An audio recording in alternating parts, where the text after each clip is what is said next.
ನಮಸ್ಕಾರ. ನಾನು ಡಾಕ್ಟರ್ ಪದ್ಮಿನಿ ಪ್ರಸಾದ್, ಸ್ತ್ರೀರೋಗ ತಜ್ಞರು, ಲೈಂಗಿಕ ತಜ್ಞರು.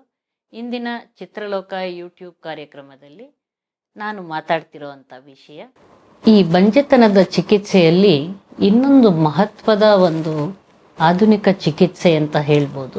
ಇನ್ನೊಂದು ಮೈಲಿಗಲ್ಲು ಅನ್ನೋದು ಸರೋಗೇಟ್ ಮದರ್ ಅಥವಾ ಬಾಡಿಗೆ ತಾಯಿ ಅಂತ ಸಾಮಾನ್ಯ ಭಾಷೆಯಲ್ಲಿ ಹೇಳೋದು. ಬಾಡಿಗೆ ಮಾತೃತ್ವ, ಬಾಡಿಗೆ ತಾಯಿ, ಸರೋಗೆಸಿ, ಸರೋಗೇಟ್ ಮದರ್, ಇದನ್ನೆಲ್ಲ ನಾವು ನೋಡ್ತಾ ಹೋದಾಗ ಎಷ್ಟೋ ಜನರಲ್ಲಿ ಒಂದು ಪ್ರಶ್ನೆ ಇದೆ, ಇದರ ಸಾಧಕ ಬಾಧಕಗಳೇನು, ಹೀಗಂದ್ರೆ ಏನು, ಅದರಿಂದ ಏನೇನು ತೊಂದರೆಗಳಾಗ್ಬೋದು.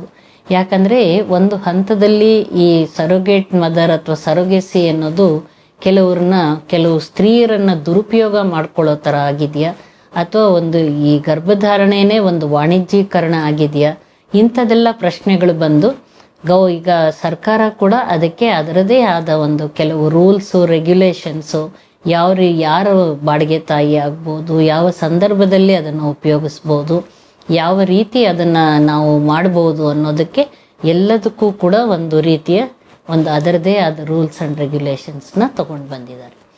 ಎಲ್ಲನೂ ನಾವು ಬಾಡಿಗೆ ಮನೆ ಸಿಗುತ್ತೆ, ಬಾಡಿಗೆ ಕಾರ್ ಸಿಗುತ್ತೆ, ಬಾಡಿಗೆ ಪೀಠೋಪಕರಣಗಳು, ಅಂಗಡಿ ಇದೆಲ್ಲ ಮಾತಾಡ್ತಿರ್ಬೇಕಾದ್ರೆ ಒಂದು ವ್ಯಕ್ತಿಯ ಅಥವಾ ಒಂದು ಸ್ತ್ರೀಯ ಅಂಗಾಂಗಗಳು ಕೂಡ ಬಾಡಿಗೆಗಿರೋದಕ್ಕೆ ಸಾಧ್ಯವ ಅನ್ನೋ ಒಂದು ಪ್ರಶ್ನೆ ಬರುತ್ತೆ. ಹೀಗೆ ಒಂದು ಸ್ತ್ರೀ ತನ್ನ ಗರ್ಭಕೋಶದಲ್ಲಿ ಇನ್ನೊಬ್ಬರ ಮಗುವನ್ನು ಬೆಳೆಸಿ ಅದನ್ನು ಅವರು ಪ್ರಸವದ ನಂತರ ಆ ಮಗುವನ್ನು ತಾಯಿ ತಂದೆಗೆ ವಾಪಸ್ ಕೊಡೋ ಅಂಥ ಈ ಒಂದು ಪರಿಸ್ಥಿತಿ ಅಥವಾ ಈ ಒಂದು ಪ್ರಕ್ರಿಯೆಗೆ ನಾವು ಸರೋಗೇಟ್ ಮದರ್ ಅಂತ ಹೇಳ್ತೀವಿ.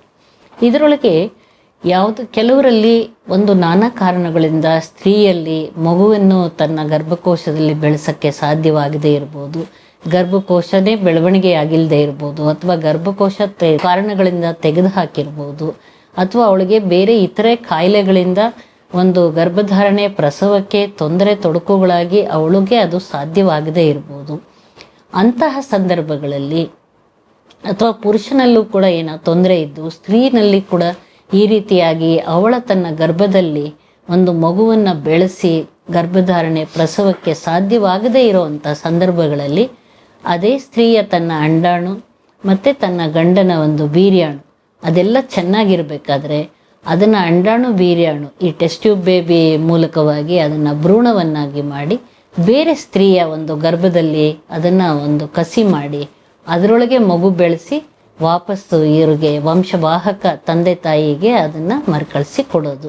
ಅಲ್ಲಿಂದ ಅದು ಅವ್ರದ್ದೇ ಜೈವಿಕ ಮಗು ಆಗುತ್ತೆ. ಅವ್ರಿಗೆ ತಮ್ಮ ವಂಶ ಬೆಳೆಸುವಂಥದ್ದು, ತಮ್ಮದೇ ವಂಶದ ಅಥವಾ ತಮ್ಮ ಜೈವಿಕ ಮಗುವಾಗಿ ಬಯೋಲಾಜಿಕಲ್ ಚೈಲ್ಡ್ ಅಂತ ನಾವೇನು ಹೇಳ್ತೀವಿ ಅದನ್ನು ಬೆಳೆಸ್ಕೊಂಡು ಹೋಗೋದಕ್ಕೆ ದೊಡ್ಡ ಅವಕಾಶ. ಇದನ್ನು ನೋಡಬೇಕಾದ್ರೆ ತುಂಬ ಇದು ಆವಿಷ್ಕಾರ, ಹೊಸ ಆವಿಷ್ಕಾರ. ಇದು ಸಾಧ್ಯತೆಗಳನ್ನು ಮಾಡಿಕೊಟ್ಟಿದೆ ವೈಜ್ಞಾನಿಕವಾಗಿ. ಯಾವುದೇ ದೈಹಿಕ ನಾವೆಲ್ಲ ಮುಂಚಿನ ಕಥೆಗಳಲ್ಲಿ, ಪುರಾಣ ಪುಣ್ಯ ಕಥೆಗಳಲ್ಲಿ ದೈಹಿಕ ಸಂಪರ್ಕದಿಂದ ಸ್ತ್ರೀಗೆ ಮಗುವಾಗಕ್ಕೆ ಸಾಧ್ಯವಾಗಿದ್ದಾಗ, ಆಗದೇ ಇದ್ದಾಗ ಪರಸ್ತ್ರೀ ಸಂಪರ್ಕ, ಅಥವಾ ಪುರುಷನಿಗೆ ಮಗುವನ್ನ ಕೊಡೋದಕ್ಕೆ ಸಾಧ್ಯವಾಗದೇ ಇದ್ದಾಗ ಪುರುಷನ ಸಂಪರ್ಕ, ಈ ಥರ ದೈಹಿಕ ಸಂಪರ್ಕದಿಂದ ಮಾಡ್ತಿರೋವಂಥ ವಿಚಾರಧಾರೆಗಳನ್ನು ನಾವು ಕೇಳಿದ್ದೀವಿ, ನೋಡಿದ್ದೀವಿ. ಆದರೆ ಇದನ್ನು ಆಧುನಿಕ ವೈಜ್ಞಾನಿಕ ಆವಿಷ್ಕಾರದಲ್ಲಿ ಯಾವುದೇ ದೈಹಿಕ ಸಂಪರ್ಕ, ಬೇರೆ ಪರಸ್ತ್ರೀ ಅಥವಾ ಪರಪುರುಷನ ದೈಹಿಕ ಸಂಪರ್ಕವಿಲ್ಲದೆ ನೈತಿಕತೆಯ ಇತಿಮಿತಿಯಲ್ಲಿ ವೈಜ್ಞಾನಿಕ ಆವಿಷ್ಕಾರಗಳಿಂದ ತನ್ನದೇ ಆದ ವಂಶವಾಹಿನಿ ಇರುವಂಥದ್ದೊಂದು ಜೈವಿಕ ಮಗುವಿನ ಪಡ್ಕೊಳ್ಳೋದಕ್ಕೆ ಸಾಧ್ಯವಾಗೋದಕ್ಕೆ ಇದು ದೊಡ್ಡ ಉದಾಹರಣೆ ಅಂತ ಹೇಳ್ಬೋದು.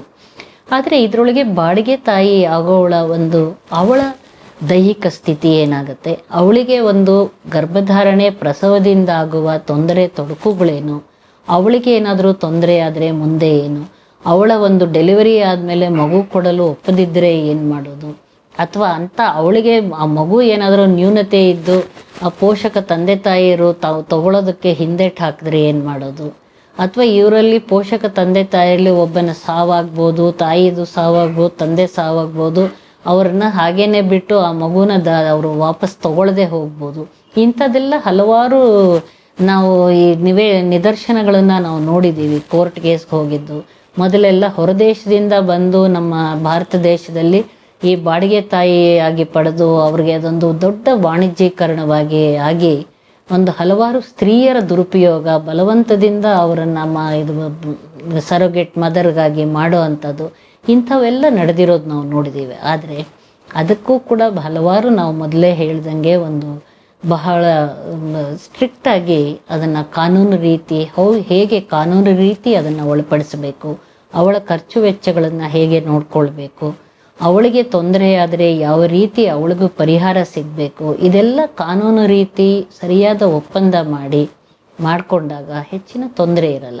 ಇದರಲ್ಲಿ ವೈದ್ಯರ ಅವರ ಪಾತ್ರ ಅಂದರೆ ಅದು ಗರ್ಭಧಾರಣೆಗೆ ಸಹಾಯ ಮಾಡುವುದು, ಅವರ ಒಂದು ಪರೀಕ್ಷೆ, ಮತ್ತು ಅದಕ್ಕೆ ತೊಂದರೆ ತೊಡಕುಗಳಿಗೆ ಚಿಕಿತ್ಸೆ, ಮತ್ತು ಪ್ರಸವದ ಸಮಯದಲ್ಲಿ ಅವರ ಒಂದು ತಜ್ಞ ವೈದ್ಯರು ಮಾಡೋದು, ಇದು ಮಾತ್ರ ವೈದ್ಯರ ಪಾತ್ರ ಇರುತ್ತೆ.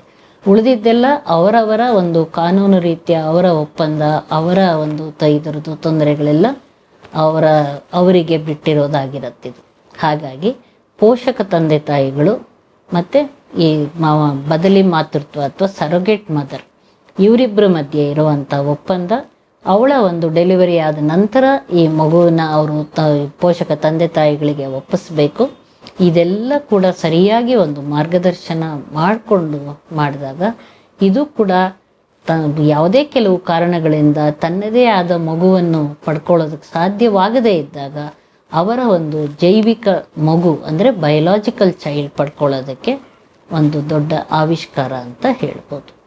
ಈಗ ಬದಲಿ ಮಾತೃತ್ವ ಅಥವಾ ಸರೋಗೇಟ್ ಮದರ್ ಮೂಲಕವಾಗಿ ಮಾಡ್ಕೊಳ್ಳೋದಕ್ಕೆ ತನ್ನದೇ ಆದ ಜೈವಿಕ ಮಗು ಸಿಗತ್ತೇನೋ, ಯಾವುದೇ ರೀತಿ ಸಾಧ್ಯವಿಲ್ಲ ಅಂತ ಆದಾಗ ಅವರಿಬ್ಬರಲ್ಲಿ ಈಗ ತಾಯಿಗೆ ಒಂದು ಗರ್ಭಕೋಶ ಇಲ್ಲ ಅಥವಾ ತೊಂದರೆ ತೊಡಕುಗಳಿಂದ ಗರ್ಭಧಾರಣೆ ಆಗಲ್ಲ, ಇಂತಹ ಸಂದರ್ಭಗಳಲ್ಲಿ ಅವರಿಗೆ ಉಳಿಯೋ ಅಂಥದ್ದು ಏನಾಗಿರುತ್ತೆ, ಬೇರೆ ಒಂದು ಮಗುವನ್ನು ದತ್ತು ತಗೊಳ್ಳೋದು. ಈ ದತ್ತು ತಗೊಂಡಾಗ ಪೂರ್ತಿಯಾಗಿ ಮಗು ಒಂದು ಬೇರೆನೇ ಮಗು ಆಗಿರುತ್ತೆ, ಅದರ ವಂಶವಾಹಿನಿಗಳು ಮತ್ತು ಅದು ಇವರ ಜೈವಿಕ ಮಗುವಾಗಿ ಆಗಿರಲು ಸಾಧ್ಯವಿಲ್ಲ. ಆದರೆ ತನ್ನದೇ ಒಂದು ವಂಶವಾಹಿನಿಯನ್ನು ಪಡೆದುಕೊಂಡು ತನ್ನದೇ ಒಂದು ಬಯೋಲಾಜಿಕಲ್ ಚೈಲ್ಡ್ ಅದನ್ನು ಮಾಡ್ಕೊಳ್ಳೋದಕ್ಕೆ ಸಾಧ್ಯತೆ ಕೊಡೋದು ಈ ಬದಲಿ ಮಾತೃತ್ವ. ಅದು ಸಾಧ್ಯವಿದ್ದಾಗದೇ ಇದ್ದಾಗ ಖಂಡಿತವಾಗ್ಲಿ ದತ್ತು ಪಡ್ಕೊಳ್ಳೋದು, ತನ್ನ ಮಗುನ ತಾನು ನೋಡ್ಕೊಳ್ಳೋದು ಬೇರೆ, ಆದರೆ ಇನ್ನೊಂದು ಮಗುವಿಗೆ ಒಂದು ಜೀವನ ಕೊಟ್ಟು ಅದಕ್ಕೆ ಎಲ್ಲ ಒಂದು ಸಕಲ ರೀತಿಯಲ್ಲಿ ಮಗುವಿನ ಮುಂದೆ ತಂದು ಅದನ್ನು ಬೆಳೆಸೋದಿದೆಯಲ್ಲ, ಅದು ಬಹಳ ದೊಡ್ಡ ಗುಣ ಅಂತ ಹೇಳ್ಬೋದು. ಎಷ್ಟೋ ಒಂದು ಮಕ್ಕಳು ದತ್ತು ತಗೊಳ್ಳೋಕ್ಕೆ ಎಷ್ಟೋ ಒಂದು ಆರ್ಫನ್ ಚೈಲ್ಡ್ ಅಂತ ನಾವು ಹೇಳ್ತೀವಿ. ಅಂಥ ಸಮಯದಲ್ಲಿ ದತ್ತು ತಗೊಳ್ಳೋದು ಕೂಡ ಒಂದು ದೊಡ್ಡ ಆವಿಷ್ಕಾರ ಅಂತ ಹೇಳ್ಬೋದು.